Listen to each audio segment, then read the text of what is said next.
తెలంగాణ సరిగ్గా 1 గంటకి ఇచ్చిండు మైకు రమేష్ అన్న. ఆకలి అవుతున్నట్టుంది మీకు కూడా, అందుకే గంట సేపు అన్నాడు. కానీ క్లుప్తంగానే ప్రసంగించే ప్రయత్నం నేను చేస్తా. దయచేసి మిత్రులందరూ కూడా కొద్దిగా ఓపిక చేసుకొని శ్రద్ధగా వినాలని చెప్పిన హృదయపూర్వకంగా నా ప్రార్థన. ముందుగా అందరూ జై తెలంగాణ, కేసీఆర్ గారి నాయకత్వం, కేసీఆర్ గారి నాయకత్వం. పేరు పేరున ఈరోజు వర్ధన్నపేట నియోజకవర్గ ముఖ్య కార్యకర్తలు మరియు నాయకుల సమావేశానికి విచ్చేసిన మా అన్నదమ్ములకి, మా ఆడబిడ్డలకి పేరు పేరున వర్ధన్నపేట నియోజకవర్గంలోని ప్రతి గ్రామం నుండి, ప్రతి పోలింగ్ బూత్ 282 పోలింగ్ బూత్లుంటే ప్రతి పోలింగ్ బూత్ నుండి కూడా తరలి వచ్చిన అన్నదమ్ములకు, ఆడబిడ్డలందరికీ చేతులు జోడించి హృదయపూర్వకంగా మీకు నమస్కారం. మీ అందరికీ స్వాగతం. పెద్దలు, గౌరవనీయులు, మరి మీ అందరి అభిమాన నాయకుడు, మాజీ శాసనసభ్యులు అన్నగారు శ్రీ ఆరూరి రమేష్ గారికి చక్కటి ఏర్పాట్లు చేసినందుకు వారికి హృదయపూర్వకంగా ధన్యవాదాలు. అట్లాగే ఈ జిల్లాకి, హనుమకొండ జిల్లాకి అధ్యక్షత వహిస్తున్న గౌరవ పెద్దలు మాజీ చీఫ్ విప్ శ్రీ దాస్యం వినయ్ భాస్కర్ గారికి, అట్లాగే పెద్దలు జనగామ శాసనసభ్యులు పార్టీ ప్రధాన కార్యదర్శి శ్రీ పల్లా రాజేశ్వర రెడ్డి గారికి, మాజీ మంత్రివర్యులు పెద్దలు రాష్ట్ర ప్రధాన కార్యదర్శి శ్రీమతి సత్యవతి రాథోడ్ గారికి, గౌరవ మాజీ శాసనసభ్యులు మాజీ ఉప ముఖ్యమంత్రి పెద్దలు డాక్టర్ తాటికొండ రాజయ్య గారికి, గౌరవ మాజీ శాసనసభ్యులు పెద్దలు అన్న మరి గండ్ర వెంకట రమణారెడ్డి గారికి, గౌరవ హుజూరాబాద్ శాసనసభ్యులు తమ్ముడు శ్రీ పాడి కౌశిక్ రెడ్డి గారికి,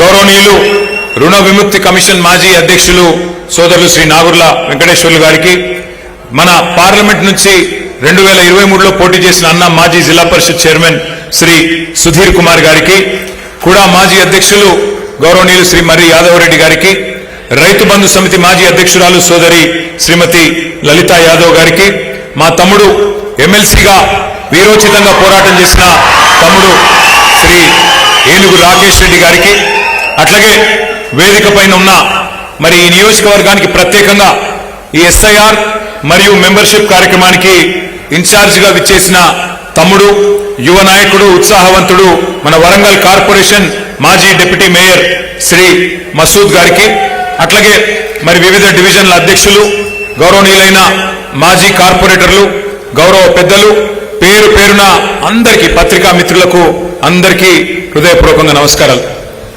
ఈరోజు ఈ సమావేశం చూస్తూ ఉంటే, మీరు క్రమశిక్షణగా పద్ధతిగా కూర్చున్న పద్ధతి చూస్తుంటే నాకిదేదో కార్యకర్తల సమావేశంలాగా లేదు. తెలంగాణ రణక్షేత్రంలో ఎప్పుడు ఎలక్షన్లు వస్తాయా, ఎప్పుడు కొదమ సింహాల్లాగా దుంకి మరి అటు కాంగ్రెస్ ఇటు బీజేపీని మట్టి గరిపిద్దామా అన్నట్టుగా ఉన్న కొదమ సింహాల్లాగా మీరందరూ కూడా కనబడతా ఉన్నారు. మామూలు విషయం కాదు. 2.5 సంవత్సరాలు అయింది మన పార్టీ అధికారం కోల్పోయి. కానీ పోయింది అధికారం మాత్రమే, ప్రజల అనురాగం పోలేదు, ప్రజల మమకారం పోలేదు. ఎక్కడికి పోయినా రాష్ట్రంలో ఈరోజు, నేను మొన్న ఖమ్మం పోయినాను, నిన్న ఆదిలాబాద్ పోయాను, నిన్న రాజేంద్ర నగర్ పోయాను, ఎక్కడికి పోయినా ఇవాళ రాష్ట్ర వ్యాప్తంగా ఒక్కటే నినాదం మారుమోగుతా ఉన్నది. మోసకారి కాంగ్రెస్ పోవాలే, కేసీఆర్ తిరిగి రావాలే. నాకైతే రాష్ట్ర వ్యాప్తంగా ఉన్న పరిస్థితి చూస్తూ ఉంటే గెలుపు మన తలుపు తట్టడానికి సిద్ధంగా ఉన్న విషయం స్పష్టంగా కనబడతా ఉన్నది. ఎక్కడికి పోయినా ఆదిలాబాద్ టు అలంపూర్, పాలేరు నుంచి ఇక్కడ జహీరాబాద్ దాకా ఎక్కడికి పోయినా గులాబీ జెండా రెపరెపలే కనబడతా ఉన్నాయి. క్యాలెండర్ ఎప్పుడు మారుతుందా, ఎప్పుడు 2028 వస్తుందా, ఎప్పుడు తిరిగి కేసీఆర్ గారు ముఖ్యమంత్రిగా మళ్ళీ తెలంగాణను పట్టాలెక్కిస్తారా అనేదే ఇవాళ రాష్ట్ర వ్యాప్తంగా అందరూ కూడా చూస్తూ ఉన్నారు. ఒకటి, మీ పోరాటాలు, ఎక్కడికక్కడ మీరు చేస్తున్న కార్యక్రమాలు మరి ఇవాళ ప్రతి ఒక్కరిలో ఒక ధైర్యాన్ని నింపుతున్నది, కొండంత నమ్మకాన్ని కూడా నింపుతా ఉన్నది. క్షేత్రస్థాయి నుంచి మన పార్టీ కార్యకర్తలు రాష్ట్ర స్థాయి దాకా అందరూ కూడా మరి ప్రజల కోసం కష్టపడతా ఉన్నారు. వాస్తవాలు మాట్లాడుకోవాలి అంటే మీకు తెలుసు, 10 ఏళ్లు చక్కగా పరిపాలించుకున్నాం. 10 ఏళ్లు కేసీఆర్ గారి నాయకత్వంలో బ్రహ్మాండంగా మంచి కార్యక్రమాలు చేసుకున్నాం. ఇవాళ చూస్తే బాధ అనిపిస్తున్నది. అధికారం ఎవరికీ శాశ్వతం కాదు. అధికారంలో ఎప్పటికీ మనమే ఉంటాం అనుకోవడం కూడా అత్యాశ అవుతుంది, దురాశ అవుతుంది. ఎప్పుడో ఒకప్పుడు ఎవరమైనా జరిగిపోవాల్సిందే. భూమి మీదకి వచ్చిన తర్వాత ఇక్కడికి వెళ్ళి ఎప్పుడో ఒకప్పుడు పోతాం. అట్లాంటిది అధికారం మనదే శాశ్వతం, ఇదేదో మనకు మాత్రమే గుత్త సొత్తు అనుకుంటే అది కరెక్ట్ కాదు. కానీ బాధ ఎక్కడ అనిపిస్తున్నది అంటే, సరే మనం ఓడిపోయినాం, ఇంకెవరో వచ్చినారు. కానీ వచ్చిన వాళ్ళు మనకంటే తెలంగాణని మరింత మెరుగ్గా చేస్తారేమో అనే విశ్వాసంతో ప్రజలు వారికి అవకాశం ఇచ్చినారు. మనకంటే బాగా ప్రజలకేమన్నా మేలు చేస్తారేమో అనే ఒక అవకాశం వారికి ఇచ్చినారు. కానీ వాళ్ళు చూస్తుంటే ఏ నియోజకవర్గం పోయినా, ఏ జిల్లా పోయినా, రాష్ట్రంలో ఏ మారుమూల పల్లెకి పోయినా ఒకటే ఆవేదన, ఒకటే ఆక్రందన కనబడుతున్నది. 10 ఏళ్లు తెలంగాణ భారతదేశానికే ఒక దీపస్తంభం లాగా, ఒక టార్చ్ బేరర్ లాగా నిలబడ్డది. కానీ ఇవాళ ఒక దశ దిశ లేకుండా పోయింది కాంగ్రెస్ పరిపాలనలో. నిజంగా చెప్పాలంటే దేశమంతా వదిలించుకున్నది ఈ కాంగ్రెస్ అనే దరిద్రాన్ని. దేశం మొత్తం వదిలించుకున్నది, వద్దు నాయనా వీళ్ళని చెప్పి. కానీ మన రాష్ట్రంలో దురదృష్టవశాత్తు 10 ఏళ్ల మన పరిపాలన తర్వాత మరి వీళ్ళు చెప్పిన కల్లబొల్లి మాటలు, వీళ్ళు ఇచ్చిన కల్లబొల్లి హామీలు, 420 హామీలు, 1 కాదు 2 కాదు చెబితే చివరికి కొంతమంది సోదరులు నమ్మి వారిని గెలిపించి వారికి అవకాశం ఇచ్చినారు. కానీ ఇన్ని రోజులు దిక్సూచిలాగా నిలబడ్డ తెలంగాణ దేశానికి ఇవాళ దిక్కుతోచని పరిస్థితి ఎదుర్కొంటున్న మాట మన కళ్ళకు కనబడతా ఉన్నది. ఒక్కసారి గుర్తు తెచ్చుకోండి, ఎన్ని అంతులేని అబద్ధాలు, ఎన్ని అడ్డగోలు హామీలు, ఇవన్నీ కూడా ఇవాళ తెలంగాణ పాలిట ఉరితాళ్ళైన పరిస్థితి మనకు కనబడతా ఉన్నది. 3 నెలల్లోనే 6 గ్యారంటీలు అమలైతాయి అన్నారు. 6 గ్యారంటీలకు మాది గ్యారంటీ అన్నారు ఢిల్లీ నుంచి వచ్చిన పెద్దలు. గ్యారంటీ కార్డు ఇంటింటికి పంచిపెట్టినారు. బాండ్ పేపర్లు రాసిచ్చిండ్రు. బాండ్ పేపర్ మీద, స్టాంప్ పేపర్ మీద రాసిస్తున్నాం, మాది గ్యారంటీ అన్నారు. బాండ్ పేపర్లు భద్రంగా పెట్టుకోండి, 3 నెలలు గట్టిగా దాచిపెట్టుకోండి, 3 నెలల తర్వాత పథకాల వరద బారుతుంది అని చెప్పి మరి ఆ రోజు కల్లబొల్లి హామీలు. ఈరోజు పథకాల వరద లేదు, బూతుల బురద మాత్రమే ఉన్నది. రేవంత్ రెడ్డి గారు నోరు తెరిస్తే బూతుల బురద తప్ప ఏమీ లేదు. ముఖ్యమంత్రి గారిని అడుగుతా ఉన్నాం గత 2.5 సంవత్సరాలుగా, అయ్యా మరి ఇవాళ మీరు ముఖ్యమంత్రి అయినారు, ఉన్నతమైన పదవిలో కూర్చున్నారు, ఆ రోజు మాటలు ఇచ్చినారు, గ్యారంటీ కార్డులు అన్నారు, 6 గ్యారంటీలు అన్నారు, 420 హామీలు ఇచ్చారు, 13 డిక్లరేషన్లు ఒక్కొక్క వర్గానికి చెప్పుకుంటూ పోయినారు, అన్ని 3 నెలలనే అమలు చేస్తా అన్నారు కదా, ఏమైందయ్యా ముఖ్యమంత్రి గారు అంటే, ఇవాళ ముఖ్యమంత్రి గారు అంటున్నారు సిగ్గు విడిచి, ఏమంటున్నాడు, ఎంత కండలు తిరిగిన పహల్వానైనా, ఎంత కండలు తిరిగిన ఉస్తాదైనా 3 నెలలనే పిల్లలు పుట్టిస్తాడా అని ముఖ్యమంత్రి గారు స్వయంగా మాట్లాడుతున్నాడు. మనం చాలా మందిని చూసినాం ముఖ్యమంత్రుల్ని. ఎన్టీ రామారావు గారి నుండి మొదలు పెడితే చంద్రబాబు నాయుడు గారు, చెన్నారెడ్డి గారు, విజయభాస్కర్ రెడ్డి గారు, తర్వాత డాక్టర్ వైఎస్ రాజశేఖర రెడ్డి గారు, రోషయ్య గారు, కిరణ్ కుమార్ రెడ్డి గారు, ఎంతో మందిని చూసినాం.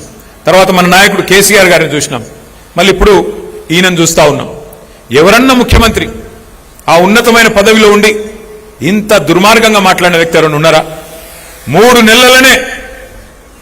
నెలలనే అన్ని ఇస్తామని చెప్పి ఇవాళ గట్టిగా అడిగితే 3 నెలలనే పిల్లలు ఎంత కండలు తిరిగినోడైనా పుట్టిస్తాడా అంటున్నాడు రేవంత్ రెడ్డి. ఇవాళ నేను వర్ధనపేట వేదికగా రేవంత్ రెడ్డి గారికి వారికి అర్థమయ్యే భాషలోనే అడుగుతా ఉన్నా. 3 నెలల్లో పిల్లలు పుట్టరు, మాకు కూడా తెలుసు, మాకు కూడా పిల్లలు ఉన్నారు, మాకు కూడా పెళ్ళైంది, మాకు కూడా పెళ్ళం ఉంది, మాకు అందరికీ తెలుసు 3 నెలల పిల్లలు పుట్టరని. మేమేం తెలివి తక్కువలం కాదు. కానీ వాళ్ళ తెలంగాణ ప్రజలు అడుగుతున్నారు రేవంత్ రెడ్డి, 3 నెలల పిల్లలు పుట్టరు ఓకే, కానీ 30 నెలల్లో పుట్టకపోతే నిన్నేమనాలి అని అడుగుతున్నా నేను. 30 నెలలు అయిపోయింది కదా, 2.5 ఏళ్ళు అయిపోయింది కదా, ఇప్పుడు ఎసొంటి రోజులు ఇవి. ఆ మధ్యన ఒక సినిమా వచ్చింది అర్జున్ రెడ్డి అని, సూపర్ హిట్ సినిమా. ఇప్పుడు ఈ సినిమా వచ్చింది రేవంత్ రెడ్డి అని, అటర్ ఫ్లాప్ సినిమా. ఇవాళ రేపు మన పిల్లగాళ్ళు ట్రైలర్ చూస్తేనే చెప్పేస్తున్నారు సినిమా హిట్ ఆఫ్ అట్టా. మరి ఈ సినిమానేమో ఇంటర్వెల్ దాకా అయిపోయింది రేవంత్ రెడ్డి అనే సినిమా. ఏమున్నది ఈ సినిమాలో? బూతుల మోతలు, ఎగవేతలు, కూల్చివేతలు. ఏం చేసినావు 2.5 ఏళ్ళు? ఏమీ లేదు. గట్టిగా అడిగినావు అనుకో, ఏమైనా రైతు బంధు ఏది? రేవంత్ రెడ్డి గారు నువ్వు నరికితివి కదా, నవంబర్లో తీసుకుంటే 10,000, డిసెంబర్లో తీసుకుంటే 15,000 అంటివి. ఏమాయా రేవంత్ రెడ్డి గారు అంటే నీ లాగుల తొండలు ఇడిచి పెడతా. ఏమైనా అత్తకు 4,000 కోడలకు 2,500 అంటివి. మరి రాష్ట్ర వ్యాప్తంగా 1,67,00,000 మంది ఆడబిడ్డలు ఎదురు చూస్తున్నారు. ఎప్పుడు ఇస్తావా స్వామి 2,500 అంటే నీ గుడ్లు వీకి గోటీలాడతా. ఎందుకయ్యా ఈ చాతగాని పరిపాలన? మా తమ్ముళ్ళు మా చెల్లెళ్ళు మొదటి సంవత్సరంలోనే 2 లక్షల ఉద్యోగాలు ఇస్తా అంటివి కదా, మరి ఒక్క ఉద్యోగం కనబడతలేదు. ఎక్కడ పోయిండు మీ రాహుల్ గాంధీ అంటే నీ పేగులు తీసి మెడలేసుకుంటా అంటాడు. బూతులు మాట్లాడు తప్ప, పచ్చి అబద్ధాలు చెప్పడం తప్ప ఈ 2.5 ఏళ్లలో ఏం జరిగింది ఏం ఒరిగింది అంటే ఒక్కసారి మీరు ఆలోచన చేయండి. మనం ఎన్నికలకు ముందే చెప్పినాం, ఢిల్లీ వాళ్ళ చేతుల్లోకి పాలన పెడితే మనం మన స్వతంత్రాన్ని వదులుకొని ఢిల్లీకి సామంతులుగా ఉంటే నష్టపోయేది తెలంగాణ అని మొదటి నుండి చెప్తా ఉన్నాం. ఈ 2 ఢిల్లీ పార్టీలు ఎన్నటికైనా వాళ్ళు స్వతంత్రులు కాదు, ఢిల్లీకి సామంతులు. అందుకే సామంతులకు అధికారం ఇస్తే ఢిల్లీకి గులాంగిరి చేస్తారు తప్ప తెలంగాణ ప్రజల చుట్టూ తిరగరని చెప్పినాం. అన్నట్టుగానే ఈవేళ మీరు చూడండి, ముఖ్యమంత్రి గారు ముచ్చటగా 30 నెలలు దాటింది ముఖ్యమంత్రి అయి. ఏందయ్యా సాధించిందంటే ఎక్కే విమానం దిగే విమానం. 71సారి ఢిల్లీకి, 72సారి ఢిల్లీకి, 73సారి ఢిల్లీకి, తొందరలో 100వ దినోత్సవం 100వసారి ఢిల్లీకి. పోనీ 100 సార్లు పోయినావు, కనీసం 100 పైసలు తెచ్చినావా ఢిల్లీకి వెళ్ళి? తెచ్చుడు ఎక్కడిది? మొత్తం ఇచ్చేచ్చుడేనా? ఇచ్చొచ్చుడు తప్ప తెచ్చుడు లేదు. ఇవాళ రైతులకు సంచులు లేవు. మనం మొత్తం వరంగల్ అంతా తిరిగినాం, నర్సంపేట తిరిగినాం, మొత్తం జనగామ పోయినాం, అట్లాగే మధ్యలో మన వర్ధనపేట పోయినాం, పరకాల పోయినాం. ఎక్కడెక్కడ కొనుగోలు కేంద్రాలు ఉంటే అక్కడక్కడ పోయినాయి. లాస్ట్ టైం నేను వచ్చినప్పుడు ఎక్కడ కూడా రైతులు చెప్తున్న మాట ఒకటే, సార్ సంచులు లేవు, బారదాన్ లేదు, సుతిలు లేదు, నీళ్లు లేవు, ఏమి లేవు, కొనుగోలు కేంద్రాలు అడిగేటోడు లేడని చెప్తున్నారు. ఎక్కడ పోయినాయిరా సంచులు అని చెప్పి నేను దేవులాడినా. ఎక్కడ పోయినాయట? మొత్తం ఢిల్లీకి పోతున్నాయట. మంచిగా సంచుల నిండా నింపి నెలకొక్కసారి పోయి ఆడ ఢిల్లీలో కప్పం కట్టి సామంతరాజు గారు రెన్యువల్ చేయించుకొని రావాలి. ఇది ఈరోజు తెలంగాణ పరిస్థితి. ఆలోచించండి మీరు కూడా, ఏం లాభం వచ్చింది కాంగ్రెస్ వచ్చిన తర్వాత? ఇవాళ తెలంగాణకు వచ్చిన లాభం ఏంది, తెలంగాణ ప్రజలకు జరిగిన మరి మేలేంది ఆలోచించవలసిన అవసరం ఉన్నది. రైతు బంధు బంద్ అయింది. నేను ఇక్కడ రైతు సంగ్రామ సదస్సు పెట్టి ఇదే వరంగల్లో మే 6 తారీఖు నాడు పోయిన మాసంలో మనందరం కూడా కలుసుకున్నాం. ఆ రోజు అడిగిన నేను రేవంత్ రెడ్డి గారిని, అయ్యా నువ్వే అంటివి కదా, కేసీఆర్ గారు చెప్పినారు రేవంత్ రెడ్డి గాని కాంగ్రెస్ ప్రభుత్వం వస్తే రైతు బంధుకు రామ్ రామ్ అవుతుందని చెప్పిండు. చెప్తే ఏమన్నాడు రేవంత్ రెడ్డి ఆ రోజు? మేమేమన్నా దిమాగ్ లేని వాళ్ళమా, మేమేమన్నా దివానగాళ్ళమా, రైతు బంధు ఎందుకు బంద్ అవుతుందా అని మాట్లాడిండు. ఇవాళ నేను అడుగుతా ఉన్నా రేవంత్ రెడ్డి గారిని, 3 సార్లు రైతు బంధు ఎగ్గొట్టినోని ఏమనాలి? మరి ఏమనాలో గదే అనాలి. ఒక మాట మనం ఆలోచించవలసిన అవసరం ఉన్నది. ఒక రైతు బంధు ఎగ్గొట్టడం మాత్రమే కాదు, ఆఖరికి యూరియా ఇచ్చే దిక్కులేదు ఈరోజు. కేసీఆర్ గారి పరిపాలనలో ఒక్క ఫోన్ కొడితే ఒక ఆటో అన్నకో ఆటో తమ్మునికో పొలం కాడికి వచ్చి యూరియా వేసిపోతుండే. ఇవాళ పరిస్థితి ఏంది? మళ్ళా యూరియా కోసం లైన్లలో నిలబడే రోజులు వచ్చినాయి. మా సత్యవతి రాథోడ్ గారు కూడా పోయి మన లైన్లో నిలబడ్డది, అక్క నాకు కూడా యూరియా కావాలి నా పొలానికి అని చెప్పి. ఒక పరిస్థితి ఇవాళ తెలంగాణలో కనబడతా ఉన్నది. ఈ 30 నెలల్లో జరిగిన వినాశనం, ఈ 30 నెలల కాంగ్రెస్ పరిపాలనలో చూస్తున్న విషాదం బహుశా ఎవరు కూడా ఊహించలేదు, ఎవరు కూడా కనీసం ఆలోచనలకు కూడా రాలేదు. ఏమనుకున్నారు ప్రజలు? ఏమైతే రమేష్ పోతే ఇంకొక ఆయన వస్తాడు, ఏమున్నది పైన బటన్ ఒత్తితే కింద పైసలు పడుతూనే ఉంటాయి అని ప్రజలు కూడా అనుకున్నారు. రైతు బంధు అర్థం కాలే, కేసీఆర్ చేసిన పని అర్థం కాలే, 24 గంటల కరెంటు మర్చిపోయే పరిస్థితి. కానీ ఇవాళ ఒక్కొక్కటిగా అన్ని గుర్తొస్తున్నాయి. అందుకే నేను రమేష్ అన్నకు చెప్పిన, అన్న ఏం నష్టం లేదు, మనకేం వచ్చిన ఇబ్బంది లేదు. ఎందుకంటే అప్పుడప్పుడు గాడిదని చూస్తేనే గుర్రం విలువ కూడా తెలుస్తుంది ప్రజలకు, గాడిదల్ని చూస్తేనే గుర్రం విలువ ఏందో కూడా తెలుస్తుంది, చీకటిని చూస్తేనే వెలుగు విలువ కూడా అర్థమవుతుంది. అప్పుడప్పుడు తెలియాలి, లేకపోతే ఏమవుతుంది? అన్ని ఉత్తగానే వస్తున్నాయి. కేసీఆర్ ఇంట్లోకి వెళ్ళి ఇస్తుండా, ఇంకొక ఆయన ఇంట్లోకి వెళ్ళి ఇస్తుండా, ఎవరు ఇంట్లోకి వెళ్ళి ఇయ్యరు. అందరం ప్రజల సొమ్ముకు ధర్మకర్తలం. ఎవరైనా ఆ ఉన్న 10 పైసలు ఎట్లా వంచాలి, దేనికి పెట్టాలి, పేదవాన్ని ఎట్లా చూసుకోవాలనే చూసుకుంటాం. మనమేమో పేదవాన్ని చూసుకున్నాం, ఆయననేమో పెద్దవాళ్ళని నరుచుకుంటున్నాడు, కమిషన్లు దండుకుంటున్నాడు, ఢిల్లీలో పోయి కప్పాలు కడుతున్నాడు. అందుకే నేను అనేది, కేసీఆర్ గారి పరిపాలనలో తెలంగాణ అంటే సంక్షేమానికి, సకల రంగాల అభివృద్ధికి చిరునామాగా ఉండేది. కానీ ఇవాళ తెలంగాణ సకల సంక్షోభాలకు కేర్ ఆఫ్ అడ్రస్ గా మారింది. మరి ఈరోజు మనం ఒక మాట గుర్తు చేసుకోవాలి. ఎంత హీనమైన మాట అంటే, ఎక్కడన్నా ఏ నాయకుడైనా ఏం చెప్తాడు, నీకెవరయ్యా ఆదర్శం పరిపాలనలో అంటే ఒక శ్రీరాముడు అని చెప్తారు, ఒక శ్రీకృష్ణుడు అని చెప్తారు, ఒక దేవుడు గురించి చెప్తారు. కానీ రేవంత్ రెడ్డి గారు ఎట్లున్నారు, ఎవరయ్యా నీకు ఆదర్శం అంటే ఒక నరకాసురుడు, ఒక రావణాసురుడిని మించిన హిట్లర్ ఈయనకు ఆదర్శం అట. హిట్లర్, ఐ డెమాలిస్ట్ లైక్ ఎనీథింగ్, సుశీరాన్ని ఎంత బాగా గులగొట్టినో అని చెప్పి బెంగళూరుకు పోయి గప్పాలు చెప్తున్నాడు రేవంత్ రెడ్డి. అంటే ఆయన వినాశకరమైన ఆలోచన విధానానికి ప్రతీక అది. హిట్లర్ను ఆదర్శంగా తీసుకునే వాడికి ఏం చెప్తాం మనం, ఏమని అడుగుతాం మనం? అందుకే నేను మిమ్మల్ని అనేది, ఇవాళ దేశం మొత్తం మన వైపే చూస్తా ఉన్నది. తెలంగాణలో ఈ దిగజారిన రాజకీయం, తెలంగాణలో ఈ తీవ్రమైన దాష్టికం ఏదైతే జరుగుతున్నదో రైతాంగం మీద ఏం జరగబోతున్నది అని చెప్పి మొత్తం దేశం మన వైపే చూస్తా ఉన్నది. అబద్ధాలను నమ్మి ప్రజలు ఇచ్చిన తీర్పు, దానికి ఫలితం ఈ మార్పు. అందుకే ఇవాళ దేశం మొత్తం చూస్తున్నది. ఇందిరమ్మ రాజ్యం అంటే ఇంటింటా సంక్షోభం అని అందరికీ అర్థమైంది. మరి మనందరి మనసులో నిండా ఉంది, మళ్ళా కేసీఆర్ సార్ రావాలి, మళ్ళా వర్ధనపేటలో గులాబీ జెండా ఎగరాలి, మళ్ళా ఆరూరి రమేష్ గారు మళ్ళా మీ నాయకత్వంలో మీ అందరి అభిమానంతో తప్పకుండా తిరిగి ఎమ్మెల్యే కావాలి అనే కోరిక మీ అందరికి ఉన్నది. కానీ కోరిక కేవలం మనసులో ఉంటే సరిపోదు. గట్టిగా మనం పనిచేస్తేనే, గట్టిగా మనం ముందుకు వస్తేనే రేపటి రోజున ఫలితం కూడా వచ్చే అవకాశం ఉంది. వాళ్ళ రైతులు తీవ్ర సంక్షోభంలో ఉన్నారు. రైతు బంధుకు రామ్ రామ్, రైతు బీమా కూడా కనీసం కడతలేడు. 7,600 మంది రైతులకు రైతు బీమా కూడా వచ్చిన పరిస్థితి లేదు. యూరియా దొరుకుతలేదు, కరెంటు చక్కగా వస్తలేదు. ఆఖరికి ఇక పంటల కొనుగోలు అయితే నాకంటే బాగా మీకు తెలుసు. కానీ మీకు ఒక మాట చూపెట్టాలి, నేను కూడా ఒక వీడియో తెచ్చిన. పంటల కొనుగోలు విషయంలో కాంగ్రెస్ పార్టీ ప్రతిపక్షంలో ఉన్నప్పుడు ఏం చెప్పింది, వ్యవసాయం గురించి ఏం చెప్పిందో ఒక్కసారి ఆ వీడియో ప్లే చేయాలని మా తమ్ముళ్ళని నేను కోరుతా ఉన్నా. ఇవాళ నేను అడుగుతున్నా, నరేంద్ర మోడీ ఒట్లు కొనేది ఉంటే నువ్వేమైనా బ్రోకర్ గారివి, దళారీ పని చేస్తావా? రాష్ట్ర ప్రభుత్వం దగ్గర డబ్బులు లేవా? 2.5 లక్షల కోట్ల రూపాయల బడ్జెట్ ఉన్నప్పుడు రైతుల దగ్గర కొనాల్సింది నువ్వు.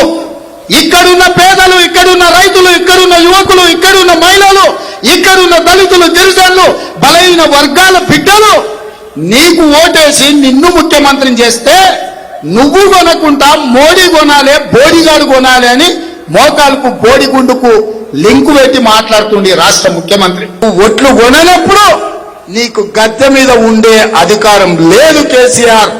నేను ఈ వేదిక మీద నుంచి మా పెద్దల అనుమతితో చెప్తున్నా, 10,000 కోట్ల రూపాయలు మాకి, మా కాంగ్రెస్ పార్టీ చివరి గింజ వరకు వరి ధాన్యం కొంటుంది, విదేశాలకు ఎగుమతి చేసి రైతులకు గిట్టుబాటు ధర, మంచి ధర 1960 రూపాయలే కాదు 500 రూపాయల అదనపు బోనస్.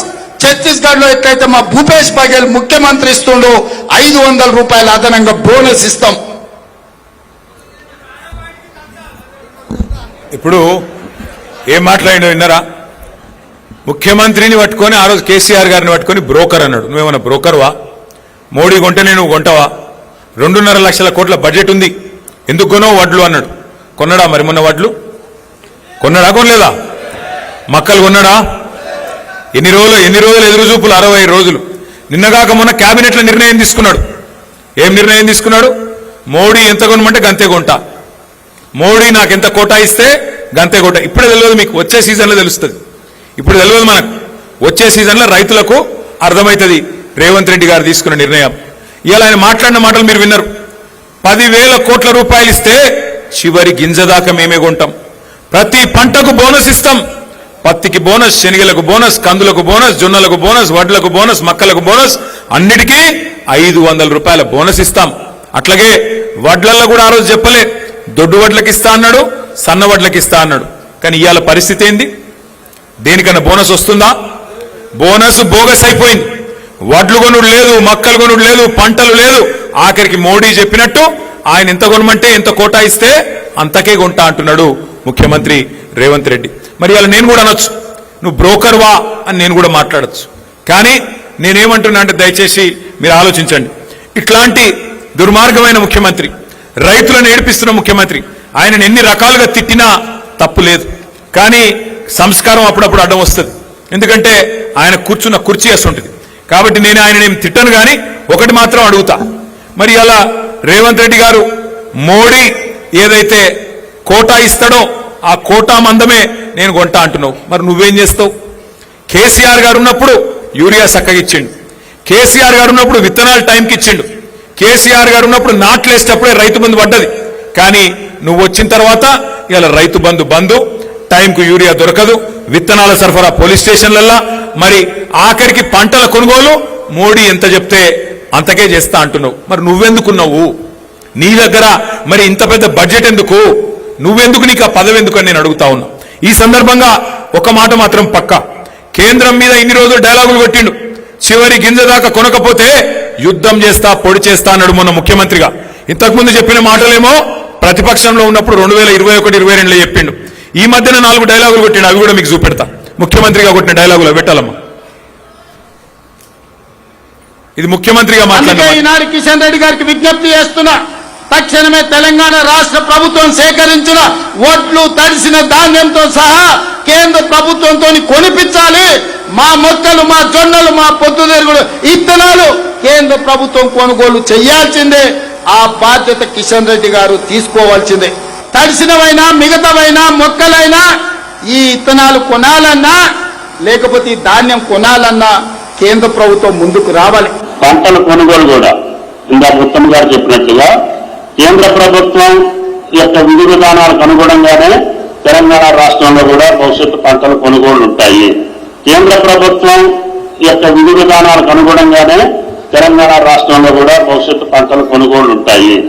అందుకే ఈనాడు కిషన్ రెడ్డి ఏమన్నాడు మొన్న?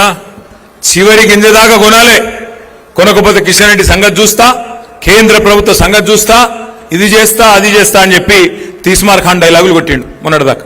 ఇప్పుడేమంటున్నాడు? లేదు లేదు కేంద్రం మీద యుద్ధం చేస్తా పొడి చేస్తా నరికేస్తా అన్నాడు. ఇలా అదేం లేదు, ఆఖరికి నువ్వు ఎంత అంటే అంతనే బాంచనని చెప్పి ఇలా బుడ్డర్ ఖాన్ మాటలు మాట్లాడుతున్నాడు రేవంత్ రెడ్డి. అందుకే నేను అనేది, మనమే మళ్ళీ విజృంభిస్తే తప్ప, మనమే మళ్ళీ కదం దొక్కితే తప్ప ఈ ప్రభుత్వం మారదు, వాళ్ళ ఆలోచన విధానం మారదు. ఒక మాట మాత్రం నేను మీకు చెప్పాలా, ఇవాళ ఏ కాంగ్రెస్ వాడైనా, మీ ఎమ్మెల్యే నాగరాజ్ అయినా రేవంత్ రెడ్డి అయినా అందరూ ఒకటి అబద్ధం నేర్చుకున్నారు, మంచి డైలాగ్ నేర్చుకున్నారు. ఏమైందా పథకాలు ఎందుకు అమలు చేస్తలేరు అంటే, మొత్తం అప్పులపాలైపోయింది, ఆగమైపోయింది, మేమేం చేస్తాం, మా చేతిలో షిప్ ఉన్నది, ఏం చేయాలి, ఏడికెళ్ళి చేయాలి అని మాట్లాడుతున్నారు. ఒక మాట దయచేసి మీరందరూ కూడా మనసుకి ఎక్కించుకోవాలి, ఊర్లలో చెప్పాలి, చర్చ పెట్టాలి. ఎస్ అనుకుందాం, ఒక్క నిమిషం నువ్వు మీరు చెప్పే అబద్ధం ఒక్క నిమిషం నిజమే అనుకుందాం. కేసీఆర్ అప్పుల పాలు చేసిపోయిండు అంటారు మీరు. వెనకటికి ఎవడో ముఖం బాగా లేకపోతే అద్దం బల్ల కొట్టుకున్నాడట. అట్లా వీళ్ళు కూడా పాలన చేతగాక, పరిపాలించేది చేతగాక, నడిపే దమ్ము లేక, పథకాలిచ్చే తెలివి లేక ఇలా కేసీఆర్ గారిని బదనాం చేస్తున్నారు. కానీ ఒక నిమిషం మీరు చెప్పేది నిజమే అనుకుందాం, దబ్బన నిజమే అనుకుందాం. ఏం చేసిండు మరి కేసీఆర్ గారు? అప్పు చేసి 2,80,000 కోట్ల అప్పు చేసిండు కేసీఆర్. ఏం చేసిండు అంటే 1,00,000 కోట్ల రూపాయలు రైతుల ఖాతాల్లో డైరెక్ట్ గా వాళ్ళ ఖాతాలలోనే వేసిండు కేసీఆర్. స్వాతంత్ర భారతదేశ చరిత్రలో ఏ నాయకుడు చేయలే. 11 సార్లు రైతు బంధించి 70 లక్షల రైతుల ఖాతాల్లో 73,000 కోట్లు వాళ్ళ ఖాతాల్లోనే డైరెక్ట్ గా, వాళ్ళు అడగకుండా, దరఖాస్తు పెట్టకుండా, దండం పెట్టకుండా, దఫ్తర్ కోకుండా డైరెక్ట్ గా వాళ్ళ ఖాతాల్లో వేసిన ఒకే ఒక్క నాయకుడు కేసీఆర్. 2 సార్లు రుణమాఫీ చేసిండు, లక్ష రెండిటి కలిపితే 29,000 కోట్లు. అంటే ఒక రుణమాఫీ, ఒక రైతు బంధు కలిపితేనే 1,02,000 కోట్లు రైతుల ఖాతాల్లో వేసిన నాయకుడు కేసీఆర్. అట్లాగే మొత్తం 24 గంటల కరెంటు మనకిచ్చేతందుకు రైతులకు కాంగ్రెస్ ఉన్ననాడు కరెంటే దిక్కులేదు. మరి అట్లాంటిది కేసీఆర్ గారు వచ్చిన తర్వాత 50,000 కోట్ల రూపాయలు, సంవత్సరానికి 5,000 కోట్ల రూపాయలు చొప్పున ఉచిత కరెంటుకు రైతులకు ఇవ్వడానికి 50,000 కోట్లు ఖర్చు పెట్టిండు. ఇంకొక 1,00,000 కోట్ల రూపాయలు కేసీఆర్ గారు మరి మన రాష్ట్రంలో ఉన్న విద్యుత్ పంపిణీ వ్యవస్థను మంచిగా చేసేందుకు పెట్టిండు. అంటే ఒక రైతులకు కరెంట్ ఇచ్చేందుకే 1,50,000 కోట్లు. అవును, కేసీఆర్ అప్పు చేసిండు. ఏం చేసిండు? రైతులకు బ్రహ్మాండంగా కాళేశ్వరం అనే ప్రాజెక్టు కట్టి 40 లక్షల ఎకరాలకు నీళ్లిచ్చి తెలంగాణలో ఒక్క రంగారెడ్డి మహబూబ్ నగర్ జిల్లా తప్ప 8 జిల్లాలకు ఇవాళ కాళేశ్వరంతోని నీళ్ల వల్ల లాభం జరిగింది. హైదరాబాద్ తాగునీటితో సహా కాళేశ్వరం ప్రాజెక్టు వల్ల 1,00,000 కోట్లు పెడితే 8 జిల్లాలకు లాభం జరిగింది, పాత 8 జిల్లాలకు. అట్లాగే కేసీఆర్ అప్పు చేసిండు, నిజమే అనుకుందాం. 1022 గురుకుల పాఠశాలలు పెట్టిండు కేసీఆర్. 1 కాదు 2 కాదు, మన పిల్లలకు 6.5 లక్షల మంది పిల్లలకు ఒక్కొక్క పిల్ల మీద పిల్లోడి మీద 1,20,000 రూపాయలు ఖర్చు పెట్టి వాళ్ళకు మంచి విద్యా బుద్ధులు నేర్పించిండు కేసీఆర్. అవును, కేసీఆర్ అప్పు చేసిండు. ఏం చేసిండు? 14 లక్షల మంది పిల్లలకు, ఆడపిల్లలకు ఒక మేనమామలాగా కళ్యాణ లక్ష్మి, షాదీ ముబారక్ పేరు మీద ఒక్కొక్కరికి 1,00,000 రూపాయలు ఇచ్చి లగ్గం చేసిండు కేసీఆర్. అవును, కేసీఆర్ అప్పు చేసిండు. 15 లక్షల మందికి ఆడపిల్ల పుడితే 13,000, మగపిల్లగాడు పుడితే 12,000 రూపాయలు ఇచ్చిండు కేసీఆర్. అవును, కేసీఆర్ అప్పు చేసిండు. చేసి ఏం చేసిండు? 200 రూపాయల పెన్షన్ను 2,000 చేసిండు. 46 లక్షల మందికి పెన్షన్లు ఇచ్చిండు కేసీఆర్. కేసీఆర్ అప్పు చేస్తే ఇంకా చెప్పమంటే ఇంకో గంట చెప్తా. జిల్లాలు కట్టించిండు, కలెక్టరేట్లు కట్టించిండు, కొత్త కమిషనరేట్లు కట్టించిండు, బ్రహ్మాండంగా కొత్త పంచాయతీలు చేసిండు, తాండాలను పంచాయతీలు చేసిండు, కొత్త రెవెన్యూ డివిజన్లు, కొత్త మున్సిపాలిటీలు, కొత్త మండలాలు. కేసీఆర్ గిన్ని చేసిండు 10 ఏళ్లలో. నేను రేవంత్ రెడ్డిని అడుగుతున్నా, రైతు వేదికలు కట్టిండు కేసీఆర్. నువ్వేం చేసినావు? 2.5 ఏళ్లలో 4 లక్షల కోట్లు అప్పు చేసిండు రేవంత్ రెడ్డి. 4 లక్షల కోట్లు. కేసీఆర్ 10 ఏళ్లలో 2,80,000 కోట్లు అప్పు చేస్తే ఈయన 2.5 ఏళ్లలో 4 లక్షల కోట్లు అప్పు చేసిండు. మనం 10 ఏళ్లలో చేసిన దానికంటే 1.5 రెట్లు ఎక్కువ చేసిండు. మరి ఏమైంది 4 లక్షల కోట్ల అప్పు? ఎవరి జేబులకు పోయింది? రైతు బంధు పెంచినవా? పెన్షన్ పెంచినవా? ఆడపిల్లలకు 2,500 ఇస్తాను ఇచ్చినవా?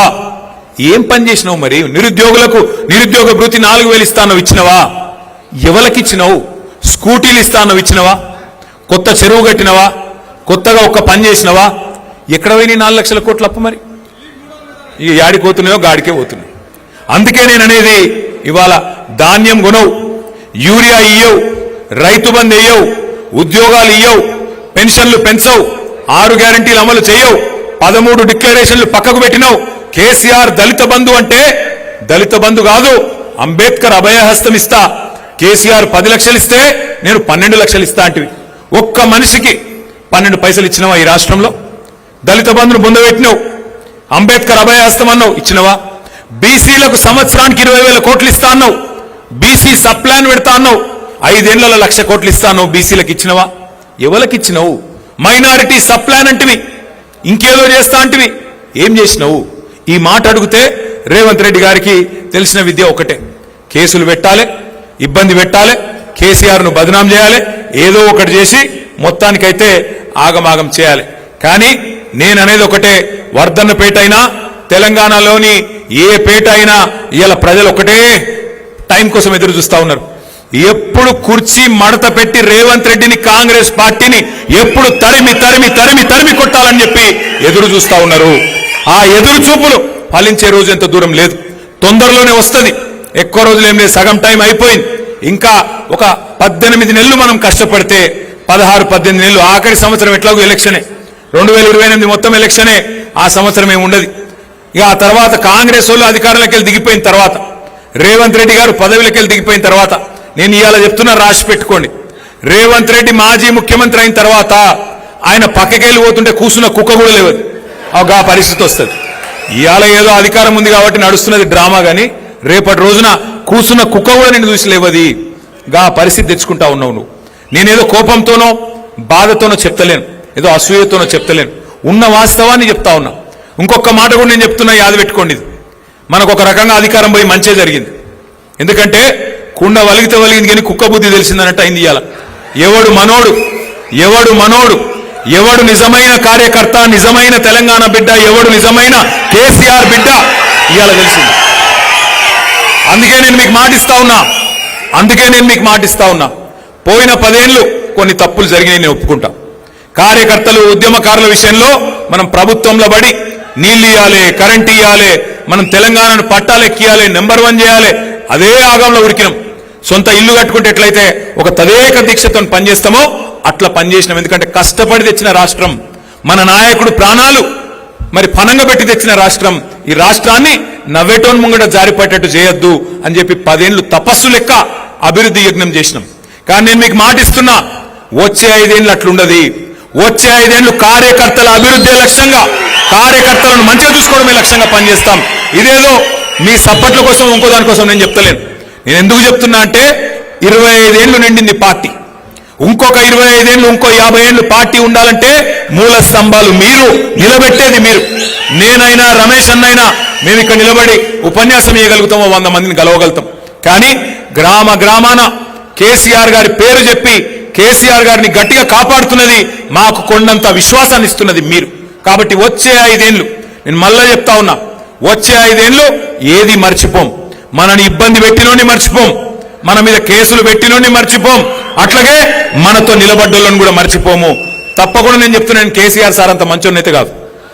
వచ్చే 5 ఏళ్ళు చిట్టినాయుడికి ఆయన బృందానికి సినిమా చూపెట్టే బాధ్యత నాది. పక్కా ఇడిసిపెట్ట. రిటైర్ అయినా, పారిపోయినా, సప్త సముద్రాల అవతల దాక్కున్నా ఎవడెవడైతే మా కార్యకర్తలను సతాయించిండో ఒక్కొక్కరిని లెంకులాడి దేవులాడి తెచ్చి మీ ముంగట నిలబెట్టే బాధ్యత నాది. వదిలిపెట్టే సమస్య లేదు. ఇది నేనేదో ఊరికే చెప్పట్లేదు, గుర్తు పెట్టుకోండి. కానీ మళ్ళీ రమేష్ అన్న వాళ్ళని తీసుకొని రావద్దు, అన్న ఇవి మంచోడేనే అని మళ్ళీ తీసుకురావద్దు. ఎవడు లాగానో, ఎవడు దొంగనో, ఎవరి రంగేందో, రుచేందో, ఎత్తేందో, పొడివేందో అందరికి అర్థమైంది. అందుకే గట్టిగా ఉండాలి. ఇయ్యాల ఎవరైతున్నారో నికార్సుగా వాళ్ళే నాయకులు. మీరే ఎంపీటీసీలు కావాలి, మీరే జెడ్పీటీసీలు కావాలి, మీరే కార్పొరేటర్లు కావాలి, మీరే కథానాయకులు కావాలి, మీరే రేపు రాష్ట్రాన్ని నడపాలి, మీ జిల్లాని నడపాలి అని నేను కోరుతా ఉన్నా. దయచేసి మరి ఆ పరిస్థితి రావాలి, మళ్ళా కేసీఆర్ ముఖ్యమంత్రి కావాలి అంటే ఏం చేయాలి? 2 పనులు చేయాలి. మనం ఏం చేయాలి? ఒకటి, తప్పకుండా మన మెంబర్షిప్ కార్యక్రమాన్ని సీరియస్గా తీసుకోవాలి. అందులో మరి చాలు చేసారా మెంబర్షిప్ కార్యక్రమాన్ని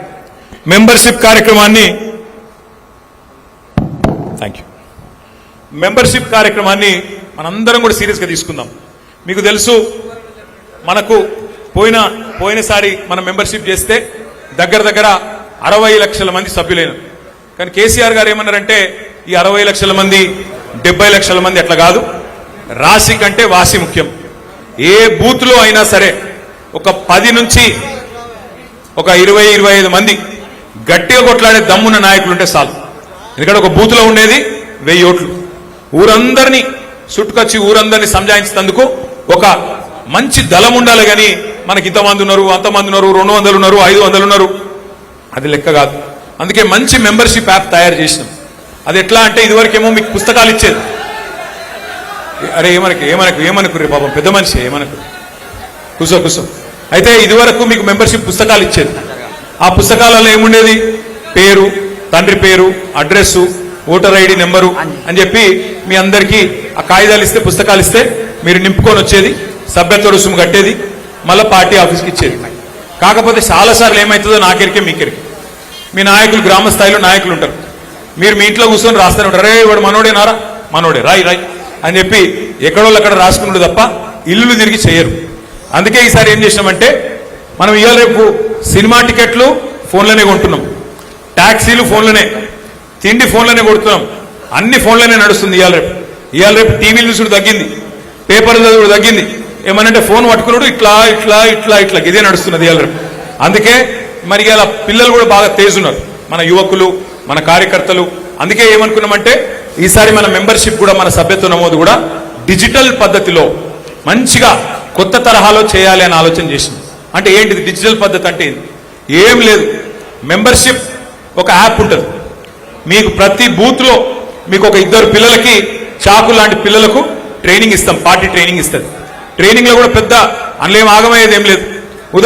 ఉదాహరణకు చెప్తున్నాను నేను. వర్ధనపేట నియోజకవర్గంలో బూత్ నంబర్ 50, ఆ 50వ బూత్లో 2 బూత్ లెవెల్ ఏజెంట్లు ఉన్నారు.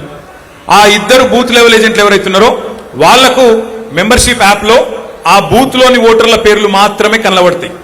వేరే పక్క బూత్ కనబడది, యువతల బూత్ కనబడదు, 51 కనబడది, 49 కనబడదు. మీ బూత్లో ఉండే కార్యకర్తల పేర్లు మాత్రం, మీ బూత్లో ఉండే ఓటర్ల పేర్లు మాత్రమే మీకు కనబడతాయి. మీరు ఇంటింటికి పోవాలి. పోయినాక ఉదాహరణకు అక్కడ ఒక ఆయన రమేష్ అని ఉన్నాడు. మీరు ఏం లేదు, ఆ యాప్లో రమేష్ అని కొడితే ఆ మీ బూత్లో ఉండే రమేష్ల పేర్లు అన్నీ వస్తాయి. అందులో అసలు రమేష్ ఎవరు, మీరు చూస్తున్న రమేష్ ఎవరో, ఆరూరి రమేషా లేకపోతే ఇంకో రమేష, జోరిక రమేషా చూసుకోవాలి. అది ఒత్తాలి. ఒత్తినాక ఆయన పేరు, తండ్రి పేరు, అడ్రస్సు, ఓటర్ ఐడి అన్నీ వచ్చేస్తాయి ఆటోమేటిక్గా. మీరు మళ్ళీ టైప్ చేసే అవసరం లేదు, ఆటోమేటిక్గా యాప్లోకి ఎక్కుతుంది. మీరు రెండే పనులు చేయాలి. ఒకటి, వెంటనే ఆయన ఫోన్ నంబర్ తీసుకోవాలి. ఫోన్ నంబర్ కూడా వెంటనే ఆయన ఎంటర్ చేయాలి. ఎంటర్ చేస్తే ఓటీపీ వస్తుంది. ఓటీపీ అంటే ఎరికే కదా, ఎరికేనా కాదా? 1 టైం పాస్వర్డ్. ఎందుకు అది కూడా? ఎవరైనా గిట్లనే తప్పుడు నెంబర్లు ఇస్తే అని, కరెక్ట్ నెంబర్ ఇచ్చిరేలా చూసుకున్నందుకు ఓటీపీ వస్తుంది. ఆ ఓటీపీ కొట్టంగానే ఆ ఫామ్ సేవ్ అవుతుంది. ఇంకోటి ఫోటో కొట్టాలి. ఫోటో వెంటనే అదే యాప్లో ఫోటో తీసుకోవాలి. ఫోటో అందులోనే ఉంటుంది. ఫోటో ఎందుకు? మీకు రేపు ఈ మెంబర్షిప్ తర్వాత ప్రతి ఒక్కరికి ఒక బ్రహ్మాండమైన కార్డు, డిజిటల్ కార్డు, మంచి కార్డు ఈరోజు ఇది చేసుకున్నాం కదా, ఇటువంటి కార్డు మీ అందరికీ ఇవ్వడం జరుగుతుంది. ఇది ఎందుకు?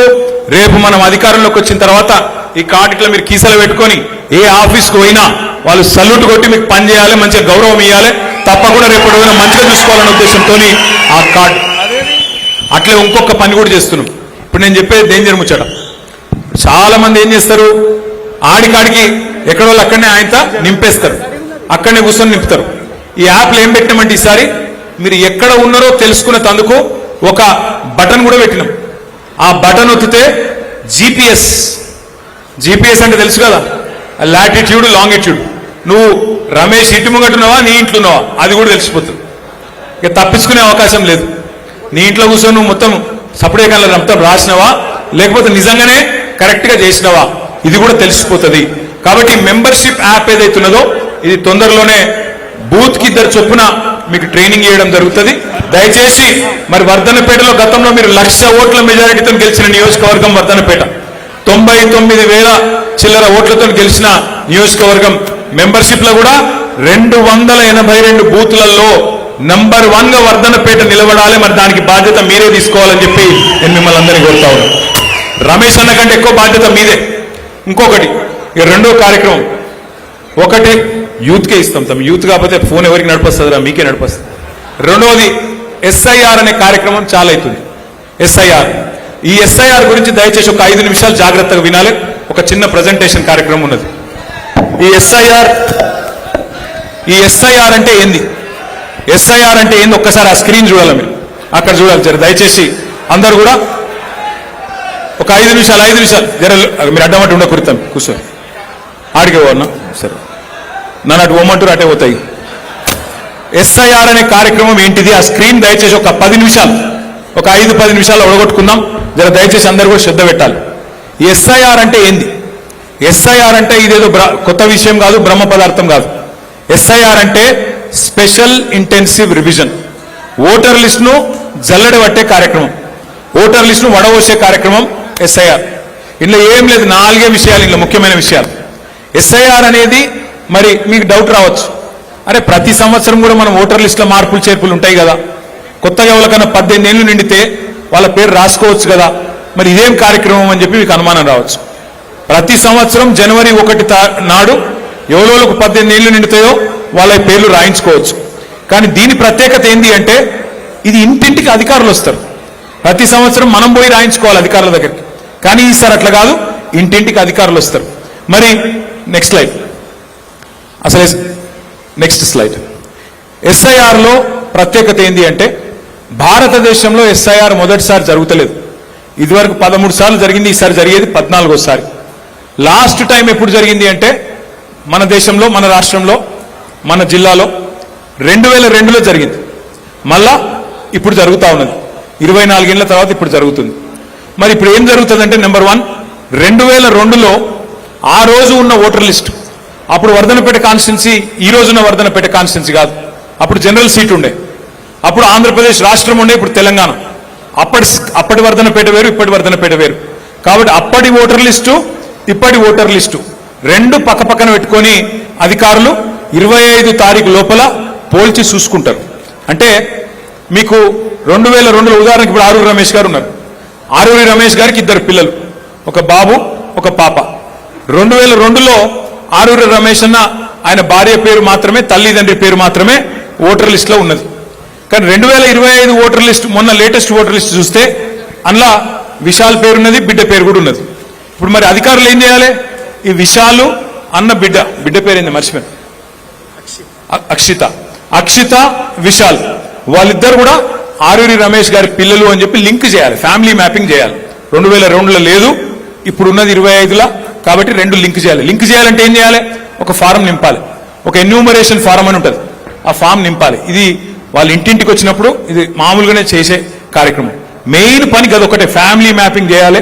అట్లాగే ఎవరన్నా 18 ఏళ్ళు నిండితే వాళ్ళ పేరు యాడ్ చేపియాలి, అలా చేర్పించాలి. చచ్చిపోయిన వాళ్ళు ఎవరైనా ఉంటే వాళ్ళ పేర్లు డిలీట్ చేపియాలి. అట్లాగే మరి ఎవరన్నా మీ ఇంటికి కొత్త కోడలు వచ్చిందనుకో, వేరే ఊరికి వెళ్ళి వేరే నియోజకవర్గంకి వెళ్ళి మీకు మీ కొడుకు పెళ్లి చేసుకున్నాడు, కోడలు వచ్చింది, ఆ కోడల పేరు ఇక్కడ రాపియాలి, అక్కడ తీపియాలి వాళ్ళ సొంతూరులో. అట్లాగే మీ బిడ్డ ఇక్కడికి వెళ్ళి ఇంకొక ఆడికి పోయిందనుకో, ఈడ తీపియాలి, ఆడ రాపియాలి. గంతే, చేరికలు తీసివేతలు, ఇంత తప్ప ఇలా పెద్దది ఏం లేదు. కానీ నెక్స్ట్ స్లైడ్. అయితే ఇక్కడ ముఖ్యమైన మాట ఏంటంటే ఇది ఒకటి చూసుకోండి. జూన్ 25 అంటే ఈ నెల 25వ తారీఖు నుంచి 2-3 రోజులల్లా ఇంటింటికి ఆఫీసర్లు వస్తారు. ఆఫీసర్లు అంటే వాళ్ళెవరో విదేశాలకు వెళ్ళి రారు, మీ దగ్గర ఉండే అంగన్వాడీ టీచర్లే బూత్ లెవెల్ ఆఫీసర్. ఇప్పుడు మీరందరూ బూత్ లెవెల్ ఏజెంట్లు ఇక్కడ ఉన్నారా? సార్ చేయలేవట్టు మీ అందరికి బ్యాగులు ఇచ్చిరా? ఆ బ్యాగ్ ఒకసారి చూపెట్టు. బ్యాగులు ఏమైనా ఉతానే ఇచ్చిండా, పైసలు ఏమైనా పెట్టిండా రమేష్ అన్న? జర మంచిగా పట్టుకోరు, మంచిగా ఉన్నాయి బ్యాగులు, బాగున్నాయి. అయితే ఈ బ్యాగులలో పుస్తకాలు ఉన్నాయి, ఆ పుస్తకాలు చూసిరా లేదా? ఒక పని చేయండి, బ్యాగ్ మంచిగా కొంటపోయి ఇంట్లో అల్మార్లో పెట్టుండ్రి, మళ్ళా పొరపాటును కూడా తీసుకురాకురి. అంతే కదా, నాకు తెలుసు మీరు తీసుకుపోయి లోపల వాడేస్తారు, ఇట్లా మళ్ళీ తీసేది లేదు చూసేది లేదు. జర దండం పెడతా తీసి చదువుండ్రి, అలా చాలా ముఖ్యమైన మాటలు ఉన్నాయి. ఈ డేట్లు చూసుకోండి. డేట్లు ఏమిటి అంటే జూన్ 25 నుంచి జూలై 24 దాకా నెల రోజులు ఇంటింటికి అధికారులు వస్తారు. ఇంటింటికి అంటే ఇప్పుడు మీరు బూత్ లెవెల్ ఏజెంట్లు ఉన్నారు, బూత్ లెవెల్ ఆఫీసర్లు ఉన్నారు. ఒక బూత్ లో ఉండేదే 1000 ఓట్లు. 1000 ఓట్లు అంటే 300 నుంచి 350 ఇండ్లు. నెల రోజులలో 350 ఇండ్లు తిరగాలి. అంటే రోజుకి ఎన్ని ఇండ్లు? 10 నుంచి 12, అంతకంటే ఎక్కువ కాదు. రోజుకు 10-12 ఇండ్లు తిరగాలంటే ఎంతసేపు అవుతుంది? 2 గంటలు అవుతుంది. ఆ 2 గంటల కంటే ఎక్కువ ఏం కాదు. అయితే అనుమానం ఎక్కడొస్తుంది అందరికంటే, ఎందుకు సీరియస్ గా తీసుకోవాలంటే ఈ మధ్యన మీరు పశ్చిమ బెంగాల్ చూడండి, అక్కడ ఉన్న ప్రభుత్వం పోయింది, 95 లక్షల ఓట్లు తీసేసింది, వాళ్ళు ఓడిపోయింది, 42 లక్షల ఓట్లతో ఓడిపోయింది. బీహార్లో 65 లక్షల ఓట్లు తీసేసింది, అక్కడ లాలూ ప్రసాద్ యాదవ్ గారి పార్టీ ఓడిపోయింది. గట్లనే ఏమన్నా లంగతనం ఉంటుందా? అట్లనే ఏమన్నా మళ్ళీ కింద మీద చేసే ఆలోచన ఏమన్నా ఉంటుందా? అందుకే మనం కింద పక్కా కమిట్మెంట్తో కరెక్ట్ గా తిరిగితే మనకు ఆ డేంజర్ ఉండద్దు. మళ్ళా కేసీఆర్ గారు ముఖ్యమంత్రి కావాలంటే ఈ ఎక్సర్సైజ్ కొద్దిగా మంచిగా చూసుకోవాలి, మళ్ళా మన ఓట్లు ఎక్కడ కూడా పోకుండా చూసుకోవాలన్న ఉద్దేశంతోనే ఈ శిక్షణ కార్యక్రమం ఈరోజు పెట్టుకుంటా ఉన్నాం. నెల రోజులు తిరిగినాక 31 జూలై రోజు లిస్టు వాళ్ళు ఎలక్షన్ కమిషన్ వాళ్ళు బూత్ వైజ్ పెడతారు. మీకేమైనా అనుమానం ఉందనుకో, అరే గిన పేరు తప్పు పడ్డది, ఇగో ఈ చచ్చిపోయిన ఓటు ఇట్లే ఉంది, లేదా ఇగో ఈ అమ్మాయి పేరు మీద అబ్బాయి ఫోటో పడ్డది అని ఉంటే ఒక నెల రోజులు టైం ఉంటుంది. మొత్తం ఆగస్టు నెలంతా మనం అబ్జెక్షన్ ఫైల్ చేయొచ్చు. ఫామ్ 6, ఫామ్ 7, ఫామ్ 8 ఈ 3 రకాల ఫామ్స్ ఉంటాయి. చేరికలు తీసివేతలకు సంబంధించి ఏమైనా అడ్రస్ కింద మారితే దానికి సంబంధించి ఆ ఫామ్ నింపాలి, వాళ్ళకి అధికారికి ఇచ్చేయాలి. నెల రోజులు మనకు అభ్యంతరాలు ఏమైనా ఉంటే, అబ్జెక్షన్స్ ఏమైనా ఉంటే నెల రోజులు టైం మనకు ఆగస్టు మొత్తం ఉంటుంది. వాళ్ళు మన అభ్యంతరాలు తీసుకొని వాళ్ళు ఒక నెల రోజులు తీసుకుంటారు. సెప్టెంబర్ నెల మొత్తం మన అభ్యంతరాల మీద వాళ్ళు పరిష్కారం చేయాలి. చేసినాక ఆఖరికి అక్టోబర్ 1 నాడు final list voter list October 1కి పబ్లిష్ అవుతుంది. రేపు జరగబోయే వరంగల్ కార్పొరేషన్ ఎన్నికల్లో ఇదే ఓటర్ లిస్టు, రేపు జరగబోయే ఎంపీటీసీ ఓటర్ లిస్టులో ఎన్నికల్లో ఇదే ఓటర్ లిస్టు, రేపు జరగబోయే జిల్లా పరిషత్ ఎన్నికల్లో ఇదే ఓటర్ లిస్టు, రేపు జరగబోయే ఎమ్మెల్యే ఓటర్ ఎలక్షన్లో కూడా ఇదే ఓటర్ లిస్టు. ఇది వరకు అక్కడక్కడ డిఫరెన్స్ ఉంటుండే, ఇప్పుడు అట్లా కాదు, ఒకటే ఓటర్ లిస్ట్ ఉంటుంది, అదే అన్ని ఎలక్షన్లకు ఉంటుంది. కాబట్టే ఈ కార్యక్రమాన్ని మనం సీరియస్గా తీసుకోవాలని నా ప్రార్థన. నెక్స్ట్ 282 బూతులు ఉన్నాయి మనకి. ఈ 282 బూతుల్లో మనం ఒక్కొక్కరు చొప్పున బూత్ లెవెల్ ఏజెంట్ను అపాయింట్మెంట్ చేసుకున్నాం. మీరు ఏం చేయాలి అంటే ఆ బూత్ లెవెల్ ఆఫీసర్ వెంబడ మీరు పోవాలి, ఇంటింటికి పోవాలి, చూసుకోవాలి ఆ ఫామ్ నింపినరా లేదా, ఏమైనా తప్పులు కొడుతుండ్రా, ఏమైనా మనోళ్ళ ఓట్లు ఏమైనా తీసేస్తుండ్రా, 18 ఏళ్ళు నిన్న అందరికీ వచ్చినాయా లేవా, ఇవన్నీ జాగ్రత్తగా చూసుకోవాలి. ఏమన్నా డూప్లికేట్ ఓట్లు ఉన్నాయా దాని గురించి కూడా నేను ఒక విషయం చెప్తాను. నెక్స్ట్ ఇట్లా ఏం లేదు, పెద్ద కన్ఫ్యూజ్ అయ్యేది ఏం లేదు. ఇది ఒక్కటే మెయిన్, ప్రతి పోలింగ్ బూత్ లో మనం సమన్వయం చేసుకోవాలి అధికారులతో. ఎందుకంటే తర్వాత చేతులు వెళ్ళినాక ఆకులు పట్టుకుంటే లాభం లేదు. అప్పుడప్పుడు ఏమవుతుంది, ఎలక్షన్ వచ్చినాక ఇస్తాం మనం, అరే ఈయన ఓటు ఉండే పోయింది అంటాం. అదేదో ఇప్పుడే చూసుకున్నాం అనుకో, మంచిగా బ్రహ్మాండంగా మనకు పని చేసుకుంటే అయిపోతుంది. ఒక ఆంగ్లంలో ఒక మంచి సామెత ఉంది. ఏం సామెత అంటే, the more you sweat in peace the less you bleed in war. The more you sweat in peace the less you bleed in war. అంటే ఏంటంటే, ఏ యుద్ధము లేనప్పుడు సైనికుడు ఎంత చెమట వడిపితే యుద్ధంలో అంత తక్కువ రక్తం గారుతుంది.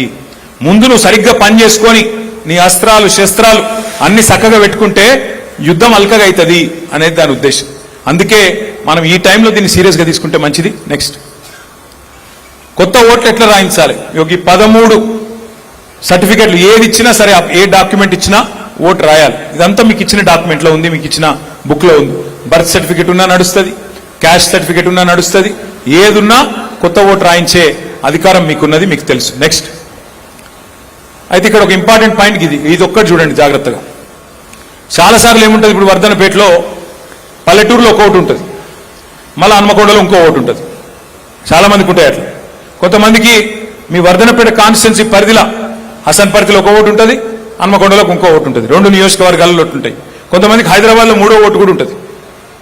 ఒక ఎగ్జాంపుల్ చూడండి మీరు. మన జూబ్లీ హిల్స్ ఎలక్షన్ అయింది. జూబ్లీ హిల్స్లో ఇది నిజమైన ఎగ్జాంపుల్, ఓటర్ లిస్టులకి వెళ్ళి తీసుకున్నాం. ఇది ఒక అమ్మాయి ఉన్నది లావణ్య, ఆమె భర్త పేరు శ్రీనివాస్. ఆమెకు 5 ఓట్లు ఉన్నాయి. 2 జూబ్లీ హిల్స్ ఉన్నాయి, ఒకటి ముషీరాబాద్ కాన్స్టిట్యున్సీలు ఉంది, ఇంకోటి అంబర్పేటలో ఉంది, ఇంకోటి ఖైరతాబాద్లో ఉంది. మీ వర్ధనపేటలో కూడా ఈ లిస్టు ఎంతమందికి ఇట్లా అనుమానాస్పదమైన డబల్ ఓట్లు ఉన్న వాళ్ళు ఎంతమంది ఉన్నారు, ఆ లిస్టు నా దగ్గర ఉంది. నేను ఆ లిస్టు తీసుకొని మన ఆరూరు రమేష్ అన్నకి ఇస్తా.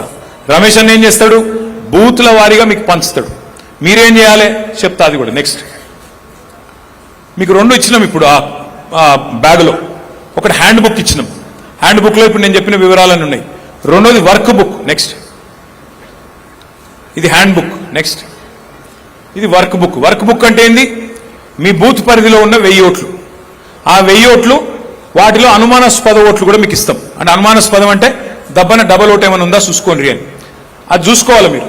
చూసుకొని ఎక్కడైనా మ్యాపింగ్ అయిందా కాలేదా. ఇప్పుడు ఆరూరు రమేష్కి 2 పిల్లలు అని చెప్పినా కదా, అక్షిత విశాల్. వాళ్ళిద్దరు పేర్లు వాళ్ళ నాయనకు వాళ్ళ అమ్మకు లింక్ అయినాయా లేవా చూసుకోవాలి. లింక్ కాకపోతే ఎన్యూమరేషన్ ఫామ్ నింపినరా లేదా ఆ వర్క్ బుక్లో చెక్ పెట్టుకోవాలి. అంటే రోజుకు 10-12 ఇండ్లే మీరు తిరిగేది, అంతకంటే ఎక్కువ తిరిగేది లేదు, ఆగమయ్యేది లేదు. నెల రోజుల మీద మొత్తం 300 ఇండ్లు కవర్ చేయాలి. నెల రోజులలో 300 ఇండ్లు, రోజుకు 10 ఇండ్లు. ఆ 10-12 ఇండ్లు తిరిగి ఈ కార్యక్రమం చక్కగా చేసుకుంటే, మొత్తం పర్ఫెక్ట్గా చేసుకుంటే మనకు తిరుగులేదు. లాస్ట్ లైఫ్ ఇది ఇంపార్టెంట్ పాయింట్. ఇది మేరా బూత్ మజ్బూత్ అంటే నేను వర్ధనపేట గెలవాలి, కేసీఆర్ సార్ సీఎం కావాలి అనుకొని డైలాగులు కొడితేనో ఉపన్యాసాలు కొడితేనో కాదు. ఎవరి బూత్లో వాళ్ళు 282 బూతులలో ఎవరి బూత్లో వాళ్ళు మీరు గట్టిగా తీర్మానం చేసుకొని, అరే నేను గట్టిగా నా బూత్లో నేను మెజారిటీ తెస్తా, పక్క బూతులు ఏమైంది, పక్క ఊళ్ళు ఏమైంది, అక్కడ పట్టణంలో ఏమైంది నాకు అనవసరం. నా బూత్ వరకు నాకున్న 1000 ఓట్లల్లో నేను నా పార్టీకి ఖచ్చితంగా 501 ఓట్లు తెస్తా, 50% తెస్తా అని మీరు గట్టిగా అనుకుంటే. ఎందుకంటే నేను చాలాసార్లు చూసిన చాలా మంది నాయకులు ఏమంటారు, అరే నేను రాష్ట్ర స్థాయి నాయకుడిని, నేను అంతర్రాష్ట్ర నాయకుడిని, నేను జాతీయ నాయకుడిని, నేను జిల్లా నాయకుడిని, నేను కాన్స్టిట్యున్సీ లెవెల్ నాయకుడిని, నేను నా బూత్లో తిరుగుతాను అంటారు. అరే నీ బూత్లో గెలవకపోతే, నీ బూత్లో మెజారిటీ తెపోతే నువ్వు ఎంత లావు నాయకుడు అయితే నాకేం? నువ్వు ఇంట గెలిచి రచ్చ గెలవాలనా లేదా? ముందు నీ బూత్లో మెజారిటీ తేవాలనా లేదా? తేకపోతే నువ్వు ఎంత పార్టీ నాయకుడు అయితే నాకేం చెప్పు. అందుకే నేను అంటున్నా, మీరు 282 బూతులలో ఏ బూతుల్లో ఆ బూత్లో గట్టిగా కూర్చొని మరి తీర్మానం చేసుకొని గట్టిగా ఈసారి గులాబీ జెండాకు నా బూత్లో నేను మెజారిటీ తెస్తా, నా బూత్లో నేను మెంబర్షిప్ లో కూడా నెంబర్ 1 ఉంటా అని మీరు గట్టిగా అనుకుంటే తప్పకుండా కేసీఆర్ గారు ముఖ్యమంత్రి అవుతారు. మళ్ళా మీ అందరి దయతోని రమేష్ అన్న మళ్ళీ ఒక్కసారి అసెంబ్లీకి వస్తాడు. కాబట్టి మిమ్మల్ని అందరినీ ప్రార్థించేది, మిమ్మల్ని అందరినీ కోరేది, నేల విడిచి సాము చేయకండి. మీ బూత్లల్లో మెంబర్షిప్ మంచిగా చేసుకోండి, మీ బూత్లలో ఎస్ఐఆర్ కార్యక్రమం జాగ్రత్తగా నిర్వహించుకోండి. తప్పకుండా మీ అందరికీ కూడా నేను మళ్ళీ ఒక్కసారి చెప్తా ఉన్నా, ఈసారి గవర్నమెంట్ వచ్చినాక ఇదివరకు తిరిగి ఏమైనా చిన్న చిన్న పొరపాట్లు తప్పులు జరిగింటే వాటిని మాత్రం పూర్తి స్థాయిలో అన్ని సవరించుకుంటాం. మీ బాగోగులు మీ సంక్షేమమే లక్ష్యంగా పనిచేస్తాం. తెలంగాణను తిరిగి పట్టాలెక్కిస్తామని చెప్పి మీ అందరికీ కూడా విజ్ఞప్తి చేస్తూ పేరు పేరున ఓపికగా విన్నందుకు ధన్యవాదాలు తెలియజేస్తూ అన్ని పిడికిలు లేవాలి. జై తెలంగాణ, కేసీఆర్ గారి నాయకత్వం. జై తెలంగాణ. దయచేసి ఎవరు వచ్చినా ఫోటోలు దిగారు, ఒక్కొక్కరు రాని ఇట్లా రైట్ నుంచి రావాలి, రైట్ నుంచి రావాలి. ఎవరు ఎందుకు రానిచ్చిళ్ళు రారు, ఎవరు రారు. అరే తొందర బాబు భుజం మీద చేసి దిగుతాడు. No selfie.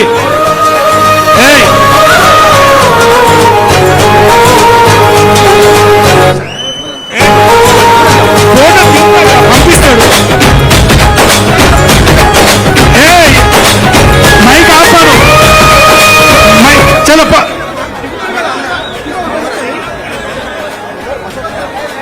అరే బాబు ఇట్టు ఇట్లా నడు. కెమెరామెన్